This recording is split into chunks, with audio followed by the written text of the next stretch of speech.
You know, in the business world, we love to celebrate the disruptors, right? The big thinkers who just rewrite all the rules. Well, today, we're profiling a leader whose impact is so profound, it has, and I mean this literally, changed our atmosphere. So let's dig in.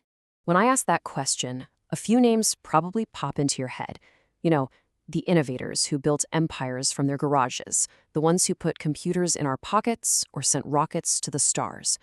But what if the greatest disruptor of them all isn't who you think? I want you to meet ThreElon. Yeah, that's a name that's whispered in the corners of Silicon Valley, with a mix of, let's say, awe and some serious respiratory distress. He's the subject of our deep dive today, and believe me, he is a figure who breaks every single rule of leadership.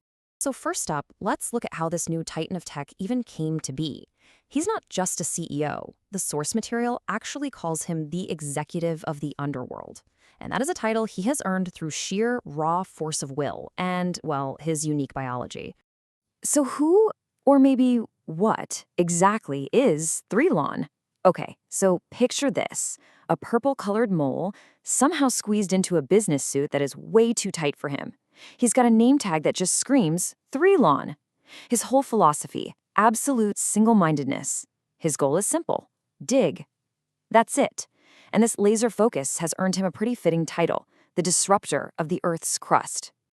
To really get what makes him so successful, we have to analyze the man, the mole himself. So let's take a closer, more clinical look at the physical assets that make him such a true paradigm-shifting force.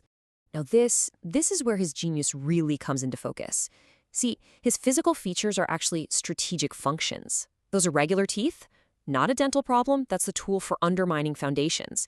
His huge claws, they aren't just for digging. No, they're for radical corporate redesign, starting with the boardroom carpet. But the key asset, the one his entire business model is built on, is that vertical slit on his belly. It's a dedicated port for gaseous emissions. But hold on, there is one more anatomical detail. It's so critical to his legend, it's literally part of his name. The source material respectfully calls him ThreeLon. That's right, 3. It's a biological quirk that seems to give him a level of confidence and, let's call it biological output, that is just completely unmatched in the corporate world. And that unparalleled biological output brings us right back to his most powerful weapon, the belly slit.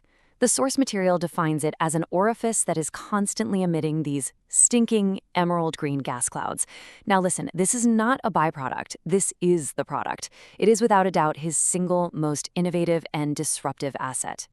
Okay, so it's one thing to have these assets, but it's a whole other thing to know how to use them effectively. So let's walk through 5 case studies in radical innovation that really cemented the ThreeLon legend. These 5 stories pretty much define what you could call the ThreeLon method. It all starts with his job interview, and it ends on a planetary scale. Each step just shows off a new and creative application for his very unique talents. First up, his application to be CEO. So when the board asked him about his vision for the company, he just responded by releasing this massive green gas cloud from his belly slit, completely choking them out. And as they're all gasping for air, he shreds the carpet and just starts digging through the concrete floor. The board, tears just streaming down their faces, they unanimously voted him in as CEO. They interpreted his actions as the ultimate display of dominance. Next, he buys the social network Twit Tunnel and immediately renames it Excavate. Right away, he pivots the whole platform to be about clay and compost. His first big update, a smell-o-vision feature that made phone batteries overheat and melt, releasing this chemical stench he proudly called the aroma of progress. User numbers completely tanked, but the analysts, they praised his radical approach to cutting overhead. Then, of course, he took his vision to space. Once he was aboard the International Space Station, ThreeLon decided it was, and I quote, a bungalow without a cellar. So he started clawing through the titanium hull. But instead of the whole thing decompressing, his own immense internal gas pressure inflated the entire station like a balloon, turning the ISS into a giant, stinking molehill just floating there in orbit. And you know, even the world of psychology couldn't stand a chance. A therapist tried to treat ThreeLon's obsession with tunnels, but he was just no match for the mole's presence. After only 10 minutes of inhaling what the source calls a sulfurous bouquet, the doctor was found on the floor, frantically digging at the wood with his bare hands. He had been successfully disrupted. But his absolute greatest achievement came when an asteroid was heading right for Earth. ThreElon unleashed his full biological potential, releasing a galactic-scale gas emission. This created a sticky, sulfurous shield all around the planet. So when the asteroid hit, it didn't impact. It just slipped on that greasy gas layer like it was a banana peel and got flung right back out into space. So there you have it. He's saved the world. But what is the legacy of this kind of progress? What does a world shaped by ThreElon actually look, feel, and, smell like? The ThreElon legacy is, let's say, mixed. Yeah, the world is saved, but our sky is now a permanent shade of emerald green.